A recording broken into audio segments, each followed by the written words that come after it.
Why can't 1.4 billion people form an 11-man football team? Let's look at the brutal facts. First, back in 2013, during an international friendly, China suffered a shocking 1-5 defeat against Thailand. Then came 2022 in the World Cup qualifiers, where they lost 1-3 to Vietnam on the night of the Chinese New Year.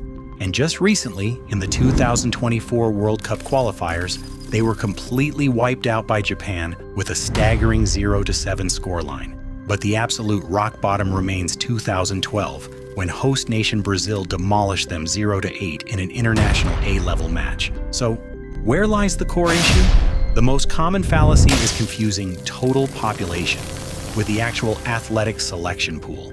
Look at the official data from FIFA and national associations. With a population of 120 million, Japan has over 820,000 registered players.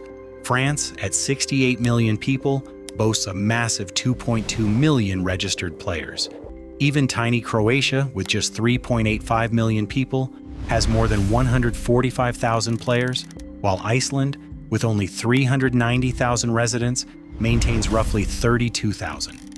And what about China? Despite its 1.4 billion population, the country has a total registered player base of only 539,000, accounting for a mere 0.038%. The root cause of this severely depleted talent pool is the institutional separation between sports and education. In China, pursuing a professional football pathway historically required abandoning the standard academic curriculum. Yet, the success rate of making it to the professional level is less than 1%.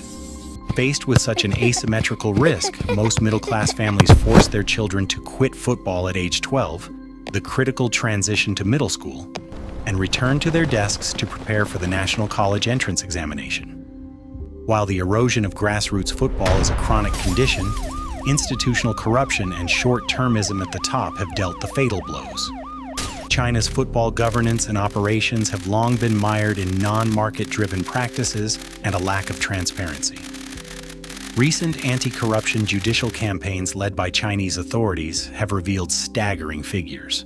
Dozens of high-ranking officials, including former CFA President Chen Suyuan and former national team head coach Li Ti, have been convicted of corruption involving tens of millions to hundreds of millions of yuan. National team selection, club promotions, and refereeing decisions were effectively turned into commodities with black market price tags, systematically destroying the core principles of fair competition. Hand in hand with corruption came extreme short-termism. During the Gilded Age of the Chinese Super League between 2015 and 2020, billions of dollars were aggressively funneled into quick-fix schemes, namely buying high-priced foreign players and naturalizing foreign talent to secure immediate World Cup qualification.